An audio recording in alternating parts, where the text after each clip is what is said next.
Hola y bienvenidos a Peruvians of USA, Peruanos de Estados Unidos, un podcast en español, inglés y spanglish donde compartimos las diversas historias del inmigrante peruano.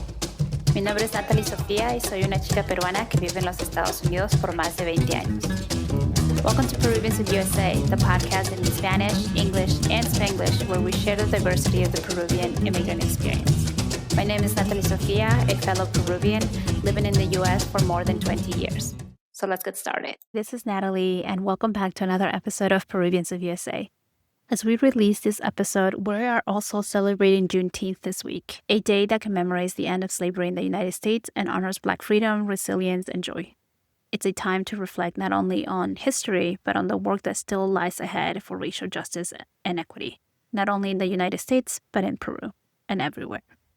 This week's conversations with Amber Delgado feel especially meaningful. Amber is a cultural preservationist and a public historian with Afro-Peruvian and African American roots. We talk about identity, family, and the importance of representation, especially for children of mixed heritage. As a mom of a mixed-race daughter, this episode hit close to home. It reminded me of the responsibility and the privilege I have to create a home where my daughter feels seen, affirmed, and celebrated in all parts of her identity. Amber's story and her insights gave me language and perspective that I know will stay with me for years to come. So as we honor Juneteenth, I invite you to listen with an open heart and reflect on the histories we carry and the future we are shaping. Let's get into it. Season 6 of Peruvians of USA is proudly brought to you by Alpa Foods. Start your day with a burst of energy, productivity, and positivity by embracing a morning routine that includes a flavorful cup of Peruvian coffee. I love kicking off my day with journaling and savoring a cup of Alpa Foods' signature coffee. They also offer superfoods like rich nutrient quinoa, energizing maca, antioxidant-packed cacao, and naturally sweet lugma powder. These products are a true celebration of our heritage and a boost to your well-being. Support a brand that values quality, sustainability, and culture. Visit alpafoods.com and taste the tradition in every bite. That's ALLPA Foods. And here's something special just for our Peruvians of USA listeners. Use the coupon code PeruviansUSA at checkout and get 15% off your entire purchase. Don't miss out on this exclusive discount and bring the taste of Peru into your home today. Amber Delgado, welcome to Peruvians of USA. Thank you for making the time to share your story with our audience of Peruvians of USA. Please introduce yourself to the audience. Yes, thank you so much for having me. I'm so excited to be on this podcast. I've been listening for a long time, so it's an honor to be here. My name is Amber Delgado, and I describe myself as a cultural preservationist and also a public historian. That's my educational background is in public history. I also have done some filmmaking work, some podcasting work, oral history work. I am originally from North Carolina and born and raised in a small town there. My mother is African American, born and raised in the South in Alabama, and my father is Peruvian. And he came to the United States in the 80s and lived in New York, and then found his way in the South where he met my mom. So that's a little bit about me. That's a very interesting background already, not just from a heritage perspective, but from your own profession and career and interests. For what is a culturalist preservationist? Yeah. Preservationist, what is it? So my current job, I work for a grant program that provides grants for historic preservation in Boston.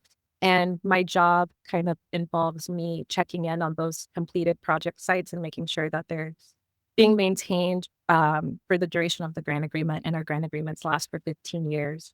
So in a way, my day-to-day job is a steward where I'm checking in on these physical sites of historic preservation on a weekly basis. And then my personal interests, I like to just describe myself as a cultural preservationist because in general, I love history and I love archives and community archives, especially family histories. And my own family history, I'm constantly fascinated and learning more about, and also constantly thinking of how do we hold on to our family's histories and with people from marginalized backgrounds and migrating, there's so many factors that make it difficult to hold on and preserve our own histories. So outside of my professional life, I'm also interested in helping people do that definitely through oral history, so recording people's stories like you do with this podcast, which is so important. And I'm trying to do that personal work with my own family of making sure we're scanning photos and keeping everything together. It's so important to have the physical of things, but also how do we digitize them so more people can have access to them in the future. So that's the way my brain is always working. Yeah. Did you always have this interest or did you evolve into this interest?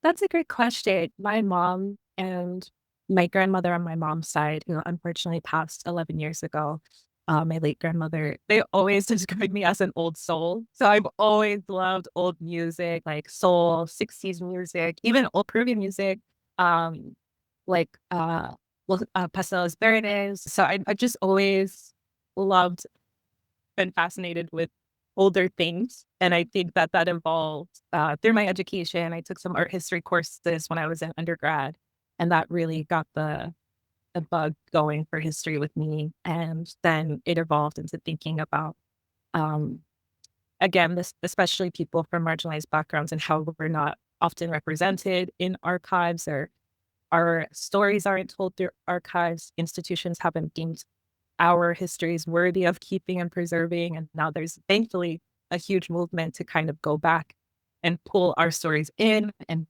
uplift our stories. So that's kind of how the wheels got turning for me.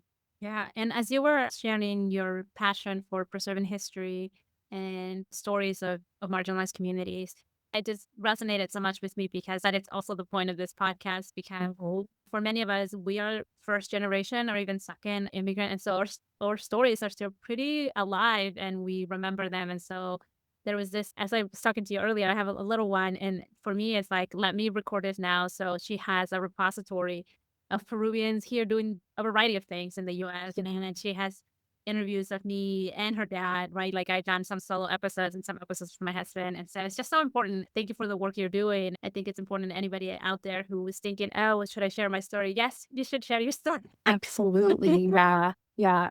Oh, and I love that what you mentioned with your daughter. And I would say that's another, that personal aspect for me was another inspiration. So as I mentioned, my late grandmother, unfortunately, she passed when I was 18 years old. And we do have like some family videos from when I was younger with her, and I can hear her voice. But that's a huge part as to why I'm constantly trying to record everything and document everything with my family, is like that's so valuable, especially people's voices. I think is just so big to have that as something you can go back to, and future generations and your daughter's children can go back to and hear your voice. It's amazing. You mentioned in the introduction your dad is Peruvian. Tell us a little bit of that background. Yeah. So my dad, eh, yeah, he came to the US, I believe when he was 15 years old. I believe that was around 1985. And yeah, I don't honestly know much about that story, you know, and I think that's common. I hear so much about how the actual day not being really told, or multiple days being told to the younger generation. So I don't know about his specific journey or much about it, but I just know that my grandpa, my grandpa Mario, who is his father, was living in New York. He came to the United States first and then sent for two of his children. So my tia Miriam and my dad came to the US, and then later, eventually my grandma was able to come as well. So I just know he's told me about first coming to this country and not knowing any English and having to start high school at 15 years old in a brand new country, and just really all of the difficulties that come with that, and finding his way without much guidance because everybody's working, everybody's trying to just keep a roof over their heads. But thankfully, I think that because he had his older sister with him, that really grew their bond a lot, and they had each other to navigate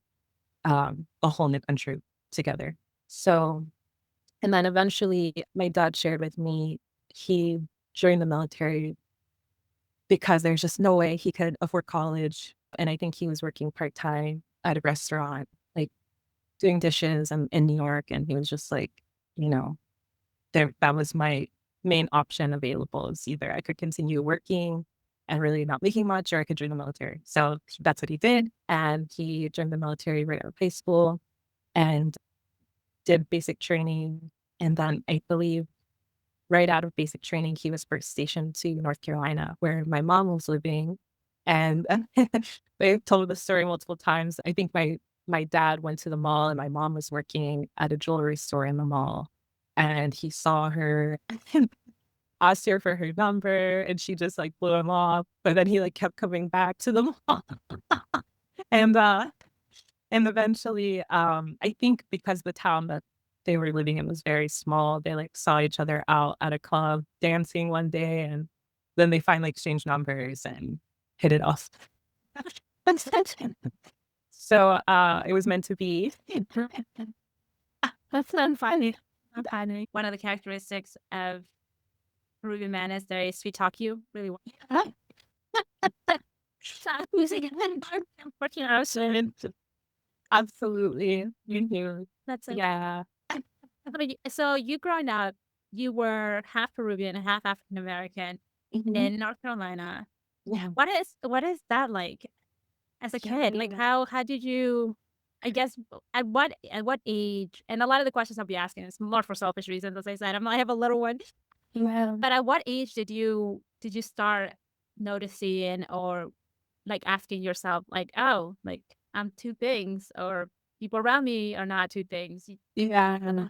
That identity. I don't want to call it identity crisis because I don't think maybe it doesn't happen that young, but it's. I would assume that it's pretty early where kids start noticing, hey, I'm a bit different. Yeah, absolutely. I'm also so excited to have this conversation with you because this is in a way therapeutic. It's conversations I've had here and there with friends. But I think that my relationship to my identity has been constantly evolving, and it's honestly taken me. I'm currently 29 years old, and I'm going to turn 30 in October. So it's taken me a long time to feel confident in ownership of my identity. I would say almost 30 years, for multiple reasons. So yeah, I mean, growing up, and I should mention, I grew up in a very rural, small town in North Carolina, and where there were no other Peruvians. Unfortunately, I would say the Latino population that was in the town I grew up in was like predominantly Mexican. Um, and yeah, so I, the very early on, I just really felt um struggle like holding both in public. But the thing was like with my family, it's just what I knew. So I grew up in a very like multicultural household where nothing was at odds with one another. Like it existed comfortably when I was in my house. But it was like when I was out in the world, that's when it was difficult for people to understand, like, oh, you're both? Like, what does that mean? It was just so, and that's what that's been a constant throughout my life. And what I'm realizing now, it's like, I think the struggle was that it was difficult for people outside of me to hold my identity, but it wasn't hard for me. And I don't have to like change that because they can't hold it. I have to just be me. You know what I'm saying? And they have to catch up and grasp their minds onto how both of those exist. But I know what it is. I know because I've lived it. So, I mean, very early on, I mean, my grandparents were around growing up. So I was always hearing, like, I grew up in a Spanish speaking household. I spent a lot of time with both of my grandmothers. So my grandmother on my mom's side and my grandmother on my dad's side definitely helped raise me, because my parents were very working class, like constantly um, just having to work, having to go to school at the same time. So I spent so many days with my grandparents. So yeah, and I'm a middle child, so I have an older sister and a younger brother. And I will say, uh, having I love having an older sister. I think older sisters are the greatest gift to the world and truly make the world go round. So it was so nice to have somebody to confide in about, difficulties with feeling like you don't fit in. And also at the same time, because I'm a 90s baby and I grew up around, I was born in 94 and was growing up in the late 90s, early 2000s, there weren't a lot of resources or conversations that there are now being held about what does it mean to be like a multi-ethnic kid, and like how do you do your hair, all these other things, Right. Yeah. like just little things like that. So I'm so thankful that the world that your daughter is going to be growing up in is like, so there's so many resources for parents, for kids. There's so many like groups and meetings, and through social media, like your podcast, you're expanding a Peruvian community in the US and all over. So that's amazing that that's available now. But when I was growing up, there was nothing like that. And I think it definitely made it a lot harder to navigate, like I'm saying, out in the world. How do I carry my identities? But eventually I found a way. Yeah, I can only imagine how confusing it could be. But what I like about what you said is that at home you could just exist, Yeah. and you can just kind of flow between different cultural aspects of both sides, and that's beautiful that you had a home where you could do that. And it's only like when you were outside that the world it was harder for the outside world to adjust or to accommodate or to really understand Yes. both of your identities. But share with us like how in your household you kind of celebrated both cultures, so you integrated both sides of your cultures. Yeah, I have a joke with my friends once that the title of my autobiography is going to be Chitlins and Ceviche. Because so that's an example, like Thanksgiving, it's, my mom's family, my dad's family coming together, and you have like traditional Thanksgiving Black Southern dishes, and then Delicious. ceviche, camote, chicharron, like all the things. So it's just, I grew up, an example of it is I just grew up eating so good. That's my things to do so. I'm so thankful. It's such a blessing. Humble background. So food is definitely a way that it's just like been so normalized to see these blending of cultures together, constantly at a dinner table. And over time, I mean, my mom has learned how to make lomo saltado, like through my grandmother. So, it's just that exchange. Even when my parents' families first met, even with that language barrier, I think that one of the connections there was food and sharing food and coming together, because that's another thing too. It's funny to me, like as I'm getting more comfortable understanding and holding my identities, like I'm mentioning, it's how it's difficult for people to hold both out in the world, when it's like, I really think that there are so many parallels and overlapping. And especially when you're talking about the US South and South America, like there's so many traditions around food and land and caring for land that are rooted in indigeneity that, really are in conversation with one another. Like I said, there's not that much at odds. Um, so food is a way, dance, religion, going to church, like with my grandmother on my father's side, my grandmother on my mother's side, even though they were different churches, like religion plays a very big role in both of their lives, and how they raised me. So, yeah, I mean, there was so many ways that they overlapped. Yeah. Did you get a chance? Have you gotten a chance to go to Peru? Yes, I have. One in 2014, I went with my grandparents and my cousin Cassandra, and it was an amazing experience. And also, I will say, like, a bit of a challenging one at the same time. I'm am visibly darker than my other family on my dad's side. So I'm the only one. My siblings and I are the only ones who are like half African American, half Peruvian. Um, so I think, I mean, even there's just times where I still struggled with feeling like I fit in, and not at all because of my family, but again, being out in the world and kind of being read as like you're not with them, So for example, even going through customs, we all have different last names because my grandmother remarried, my cousin has a different last name, and then I have my last name. So they were like questioning, why are you guys all together if you have different last names and you don't even look related?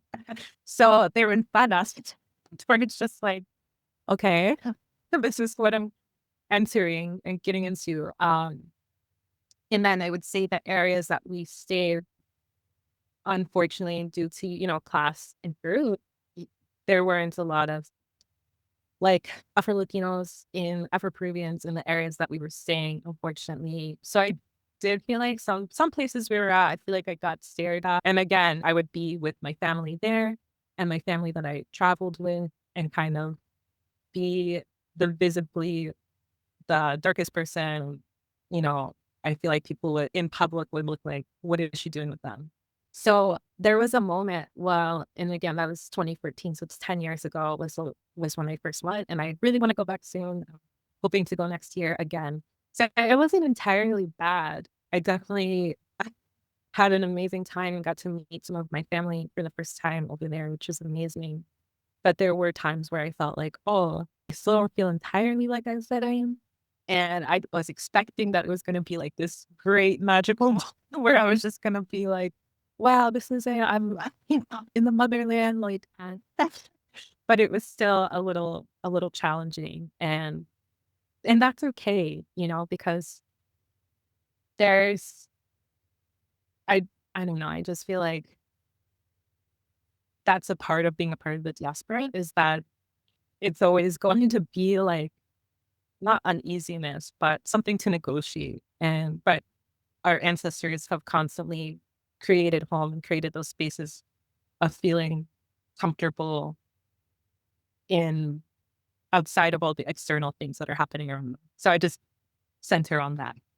So I was very curious to know about your experience because in February earlier this year, I took my daughter and my husband. We went to Peru, and my conclusion from that trip was that I really do hope that when she does go back, when she is older, she feels like this is home. But I also realized that her being a Black woman and perhaps in Lima, where you might not see a lot of Afro-Peruvian, she might not feel readily at home, right? And my husband did experience what you mentioned. We were staying in Lima and the Miraflores area. I'm not from there, but we stayed there, and that's at the ritzy Lima. Yeah, he got stared at. I took my daughter to the parks, and people would stare at both of us, kind of like, how does this make sense? And then we went to my neighborhood where I grew up, which is more of a developing neighborhood in Lima. And I was just walking with my daughter, and one man randomly decided to shout at me, "Oh, you married a Black man." And I was like, yes, but why are you shouting at me? It's just like comments that maybe they're innocuous, maybe, but they do make you uncomfortable as a person, right? When you hear them. Yeah, I was very curious, about your experience. And I guess I wanted to ask you too, if you went to the southern part, like Ica del Carmen, because that's where the Afro-Peruvian community is, where there's a bigger population of Afro-Peruvians. I didn't get a chance to go, but I'm hoping the next time that I do, I absolutely want to try to. I did go to, so I was in Miraflores as well, and that's where, again, I had a similar experience with the staring, but I also went to Tarapoto because I have some family over there, and oh, it was so beautiful. I loved it so much. And I think in the more rural areas, I didn't really experience that. It was way more laid back, and I don't know, people kind of just keeping to themselves, and so yeah, Tarapoto is gorgeous. My aunt owns a restaurant there, and I just eat amazing food and have a really good time spending time with my family. Going back to growing up here in the US, how did your mom shape you into growing up to be this strong Black woman in America? And then how did your dad help you be like, well, you're also Latina? I am curious about like the role that parents have in raising biracial kids. And then also what other resources or what other support are there for I don't want to say kids, but like teens, young adults as they're evolving their identity. Yeah, that's a great question. Again, I'm really enjoying this. So thank you so much. It's very therapeutic to reflect upon these things. So I think that my parents did the best that they could with the conditions that they were raising biracial, multi-ethnic children under. And again, like when I reflect on how I grew up and some of the things that I struggled with, that I know they kind of didn't know how to fully address. I just remember the context in which they were raising children. And again, there were just not resources available, like books and podcasts and all the things that there are now for children or for parents, especially. So I think that they did their absolute best. And I'm very appreciative and grateful. And I will also say, upon reflection, it's just like going back to that class element, and not that my parents were available, but they did have a lot going on where it's like they both went back to school, to college as parents, raising 3 kids and working. My mom is a nurse, so she was going to nursing school at night and just like dropping kids in the grandparents' house, picking them up, cousins and everybody in the car, just driving back and forth. I just feel like, in a way, I think I grew up kind of cognitively knowing, not that there were not that there wasn't time for my identity questions, Yeah. but just keenly aware that there's so much going on for us to survive, that some of these things I'm gonna have to just figure out Mm. elsewhere.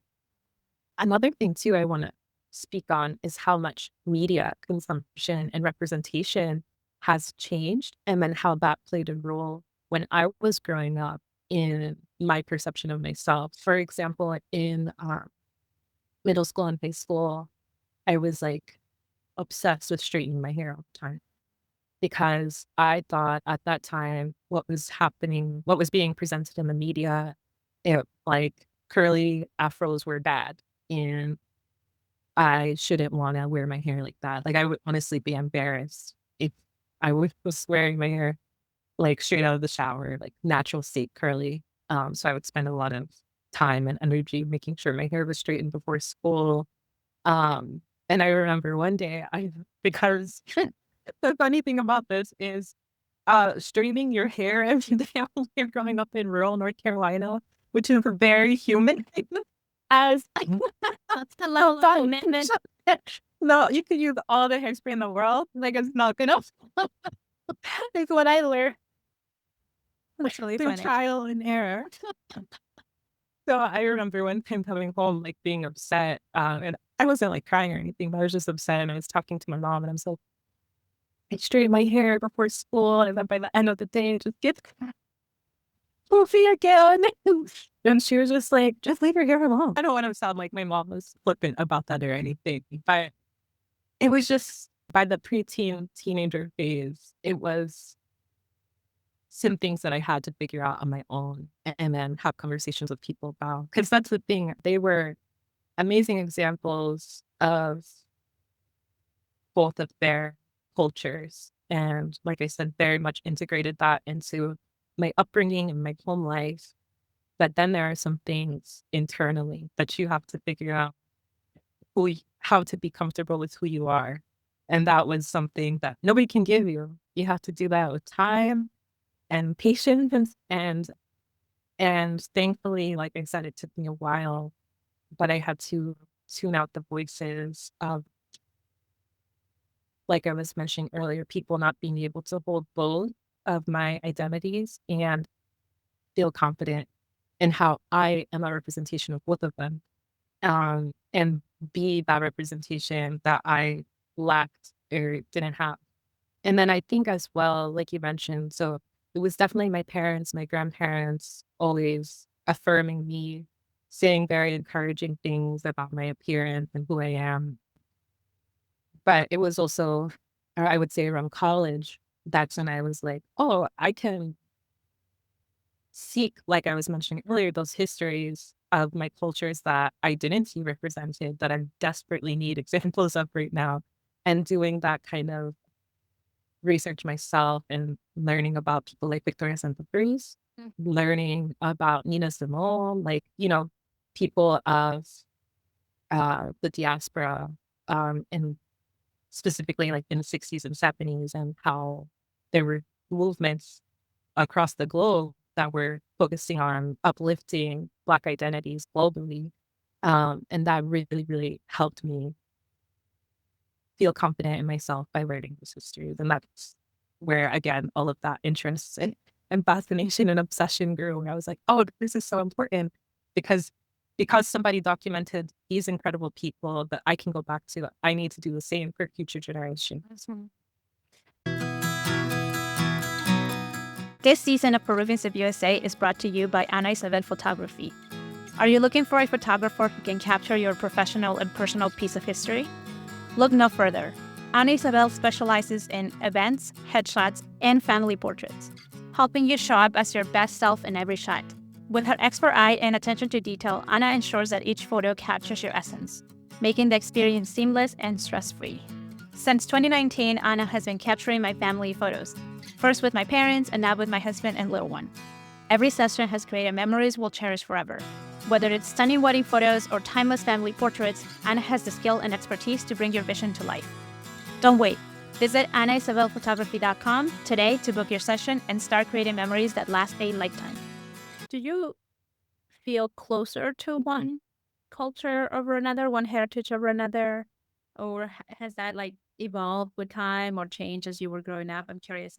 And I know it's a very it could be a very sensitive question, but I do think in a discussion of identity, it would not be complete if we're not honest about that sometimes we lean into one over another. And even me being born in Peru, coming to the US as a kid, there was a period of time where I had to lean into assimilating a bit more because I had to survive. I had to survive, and I had to help my parents, and I had to lean into that a little bit more. And this is also another reason why I created the podcast, because it's my way of creating space where I can be both. I can be Peruvian, but it would be a lie to say that I have not changed a bit by growing up in the US, right? So I'm also American. You are an amazing interviewer. I just wanted to say this. That is a question that I think I might need a minute to ponder on. And it's a really good question. I think that honestly, I would say maybe middle school, which middle school is the worst. I would say around that time, that was just peak. I was so lost. And it's just such a vulnerable time where you're so sensitive to how people are perceiving you and so easily influenced by wanting to blend in and not stand out because you don't want to be perceived. And everything about me was different from where I was growing up. So I think as a result of which makes me sad to say, but it's just the honest truth, was I was aspiring to Eurocentric beauty standards as a way of blending in. And I think the schools where I was going were predominantly white. So I had predominantly white friend groups, and they didn't understand, anything about my heritage, where I came from. So as a result of which, it's just to avoid getting you up to speed, to avoid having that attention on me that I don't want, I'm just going to try to negate who I am in order to escape having to explain myself. So it was this attempt to blend in as much as possible, such as straightening my hair every day in the South with 80% humidity. And, quite obviously failing, because that's not something that can physically be achieved at all. So I think I tried to just hide who I was for a long time. And then once I got out of that and began feeling more confident in myself, I really do, I try it because I think externally, again, this is something I've been reflecting on a lot. I think externally people want me to choose one that I identify more with because it's easier for them to understand. So it's okay, are you Black or Peruvian? This goes down to filling out census forms, filling out job applications, filling out anything that requires a racial identity. It's just pick one. You can't be more than one. Just pick, because that's easier for me to hold and to understand than you feeling confident with both. So I think once I got over that fear of facing myself and owning my identities, I don't really think that I ever leaned more towards one because, again, they were just so constantly present um, in my life that it didn't, I literally didn't feel like I was leaning towards one or the other. And for context as well, I am a huge music nerd. I love music so much. I love hip hop so much. And that was also very present in my upbringing. And it's like, so thinking about just expansiveness of identity, my father came to the US, to New York in 85. He, at that time, he was a huge Run DMC fan. He saw Run DMC at Madison Square Garden, like when they were first popping up. Yeah. So like my dad has growing up, coming to the US and assimilating and getting acculturated in the US as a young man was like very into like early 80s underground hip hop.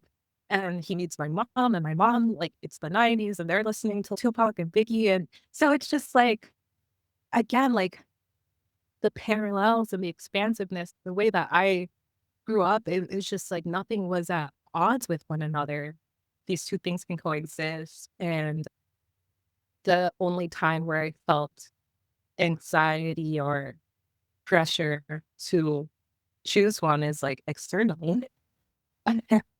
Yeah, and that makes sense because I think as people, we have certain assumptions of certain groups of people, whatever they are for everyone. And when someone's like, "Oh, I'm both," or "I'm all of them," your brain is like, "No." Yeah. You're like, I need to put you in a category so I can make an assumption about you so I know how to proceed. And I'm not saying this is correct. But I do, and I think we hopefully as a society are evolving away from that, from needing to put Right. people into specific categories. But I think it's common that we do that, and the beauty of someone like you sharing your story is that the more we share, the more we present people of just with a variety of background and heritage, like our brain expands, right? Like now we're like, Yeah. okay, so I don't have to put people in categories or buckets and leave them there, right? So Yeah. Yeah, and that's especially important when we talk about Latinidad.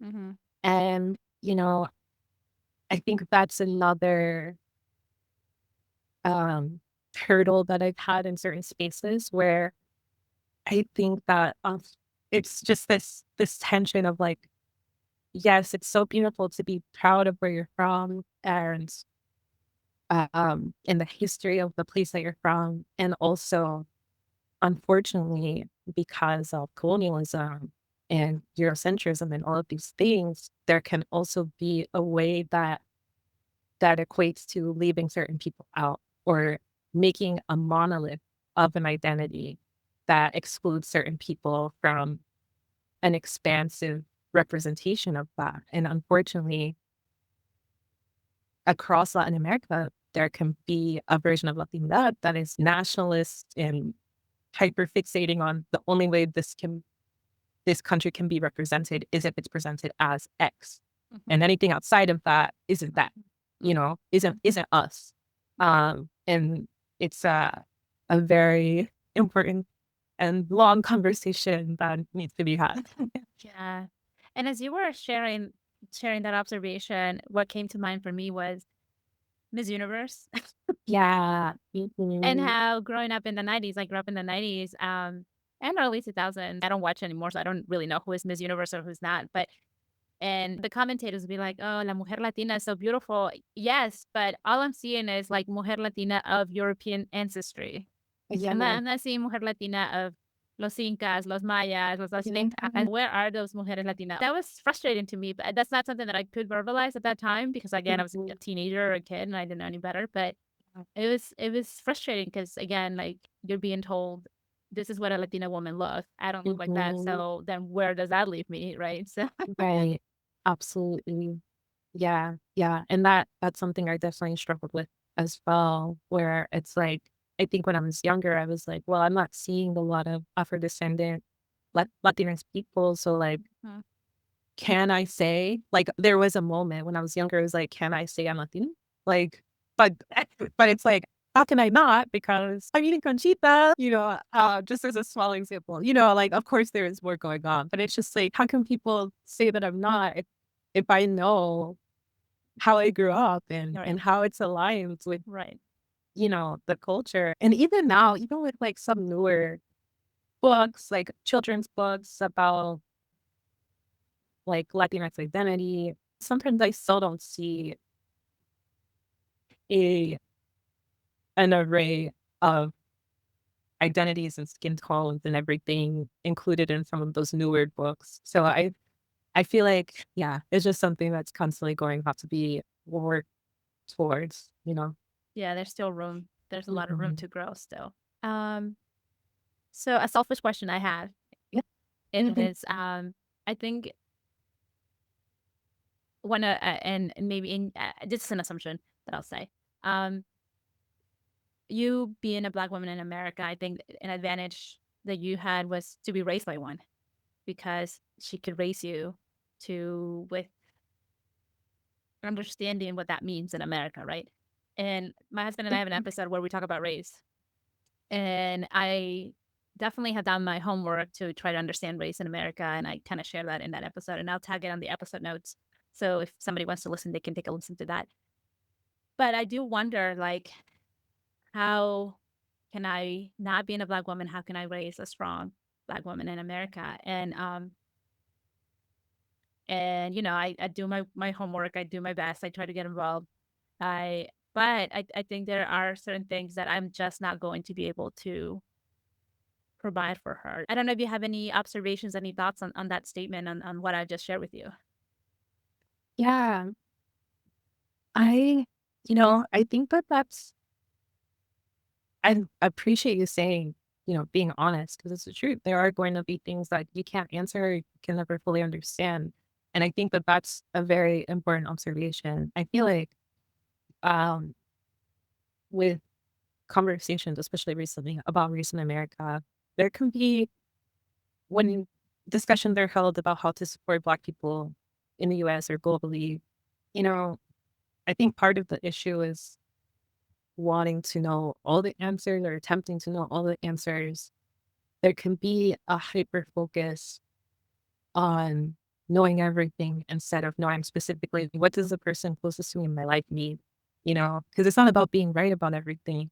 And I think that's where, especially like non-Black people waste time, where it's just like, how can I be right and have the right thing to say and the perfect thing to say, in response to all of the many struggles that multiple Black communities globally have, because there's not a monolithic experience.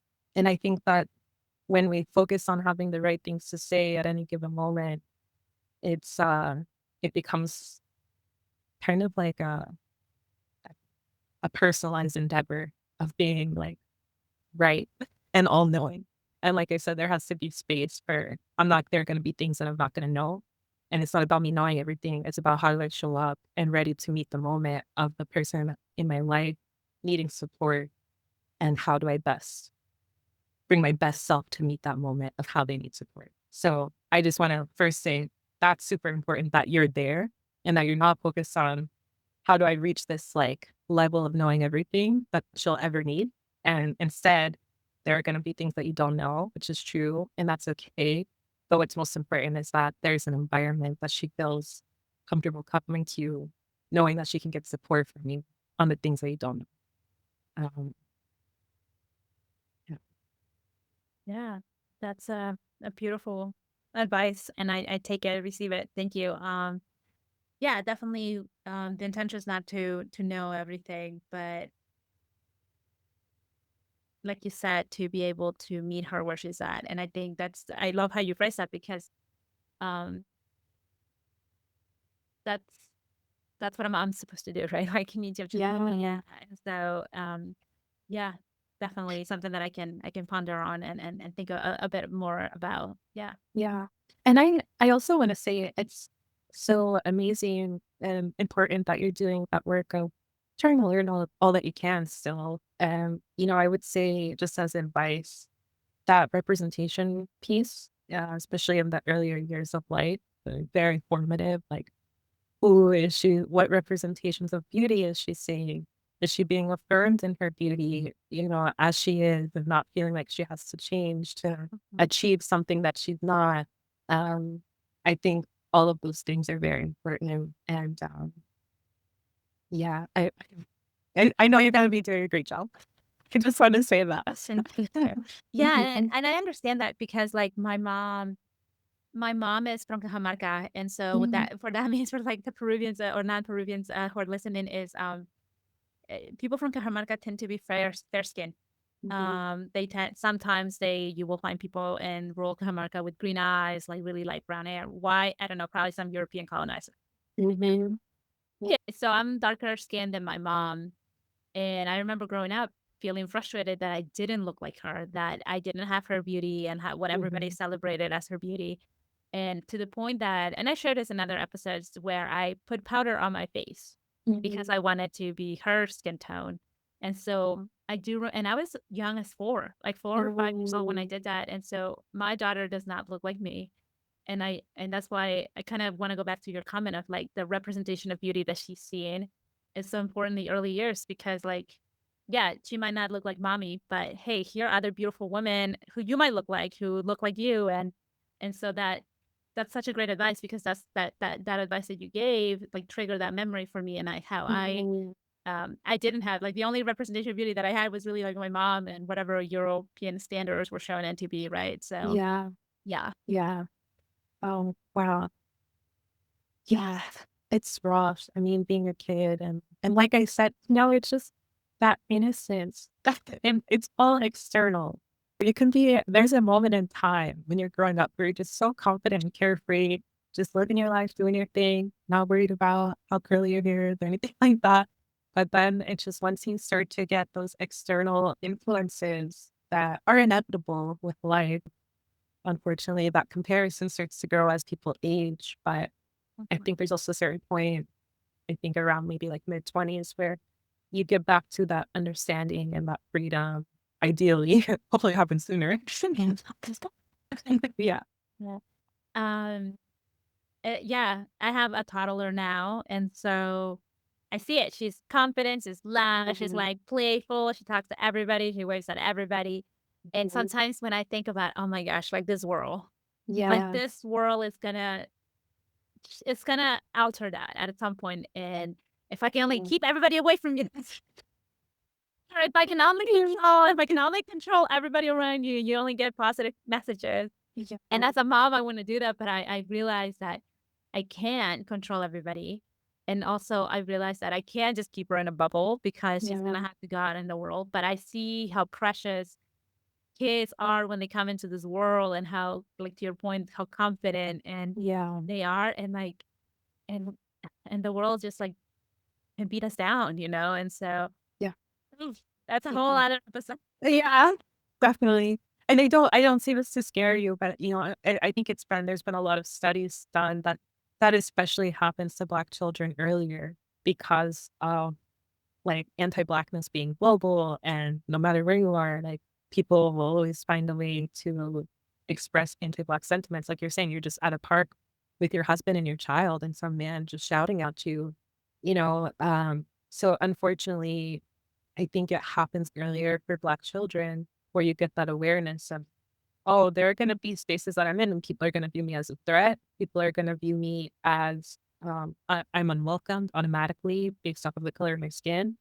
And at the same time, I don't want it to sound like so sad and, because I know just based off of this conversation, you and your husband are going to do everything you can to create an environment where she feels so like grounded in who she is that that's not even gonna. Yeah. I mean, it's I don't want to say it's happened already, but to share with the audience. So there's like story time at our public library, right? And my little one was, she was being playful. She was going around playing with all the toys, talking to like kind of babbling to all the kids. And one of the people running that story time for kids was like, "Oh, she's rowdy today," and I was like, "She's being a kid. She's being a baby. He's just the state. Literally a baby." And so that was my first real like I was like, yeah, this, like this is real that yeah, like black and brown kids are not given the benefit of the doubt. And Right. then unless you're a perfect angel, you are a nuisance. Right. So that's hard. And then another one, and I'm sharing, and the reason I'm sharing this and I'm getting like more, I'm being open about it is because, like I said, I definitely believe in the power of sharing our stories, and like Yeah. maybe that empowers someone else or makes them feel comfortable to share their story. But another one is like one of the reasons. So my mom's never been like super like put together, and I haven't really been like that either. But I am with my daughter because she's gonna look cute because people are not gonna give her the benefit of the doubt. But if she looks cute with her bows and her beautiful like outfit, people are like, "Oh, she's adorable. She's so cute." I'm like, "She's adorable regardless of what she wears." Yeah. But Yeah. I'm also conscious that in the real world, that doesn't always work like that, and it's hard. And I share this Yeah. because like this is what mom of black children and mom of brown children have to go through, that like maybe a white kid doesn't have to, like a mom of a white kid doesn't have to go through, doesn't have to think their kid can be like Disheveled. questionable and they're just being a kid, Right. and Right. so yeah, so that's other things. And then another one is like when we take her to doctor appointments, I'm also careful like they're not like with her, or they're not like trying Mhm. to because again, the medical professionals sometimes think brown black people can withstand pain like more pain, and or they're Right. exaggerating when they're no, I'm sorry, if my daughter's crying, you're not gonna touch her, like you're not Right. Right. Ooh, I'm getting a little Yeah. emotional. But yeah, these are, I share all these things because I know there are some mixed couples in the audience, and so these are some things that we have to think about and that we have to be more careful. And if and I don't want a mom to ever feel like she's being overly protective or sensitive of their child, because that is normal. That is what a mom Right. does. Exactly. Yeah. Yeah. Can I ask, Yeah. your husband's family, are they also playing a role in helping raise her or leading by? So they don't live close to us. His mom lives like 6 hours driving away from us, and so she's definitely made an effort to come and visit. And we want more time with them, with his side of the family. But unfortunately, they don't live as close to us. But I understand the value, because like the times when my daughter's gonna be like, "You don't understand me," I'm like, "Go to Yeah. go to PG." Yeah. Yeah. But that's good though that they're not too far.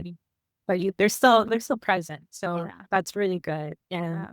I think there's no way of completely, unfortunately, like you're saying, keeping her in this bubble that's gonna protect her for the rest of her life, unfortunately. But I think what's most important, those situations, those circumstances are just going to be a part of her life. But knowing how to navigate them, acknowledging them at a young age and supporting her and saying like, if you're treated like this is how you should respond, or like, um, call me and I'll pick you up. Like things like that, like that's she just has to know that you're there. That's what's most important. Yeah, for sure. Amber, this has been a wonderful conversation. I can definitely talk about this for hours. Same. Same. Thank you so much for sharing your story. If anybody wants to connect with you, either to learn more about being a public historian, or to, I know you mentioned you've done some podcasting and some storytelling. How can they connect with you? How can they learn more about you? Yeah, I would be happy. I love Instagram. I'm a millennial, so I'm not on TikTok. Instagram is my social media of choice, and my Instagram is Drupla. It's DROOPLA. And I'm also on LinkedIn. You can search my name, find me on LinkedIn as well to connect. And I just want to throw out there, I so welcome anybody reaching out to me about identity or about anything I talked about today. I'm happy to be a resource and share more, because I know what it's like to not really know where to go with these conversations. Feel free to reach out to me. Thank you. And I'll definitely add the links to your Instagram and LinkedIn to our episode notes. Thank you so much, Amber. I really appreciate this Yeah, conversation. thank you so much.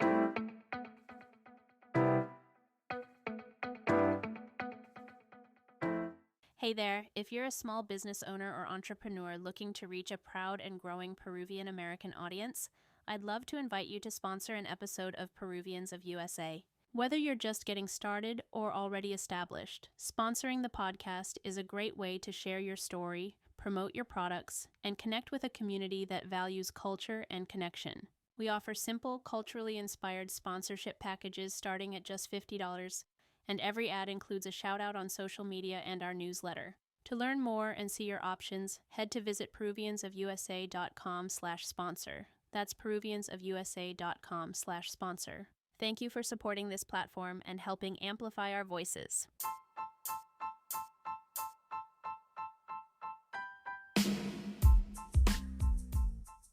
Thank you for listening to Peruvians of USA. If you like the show, be sure to subscribe and review on Apple Podcasts. It lets other Peruvians find the show. If you want to hear more from me, you can follow me on Instagram at Peruvians of USA. I'm looking forward to connecting with you there. All right, talk to you soon. Ciao.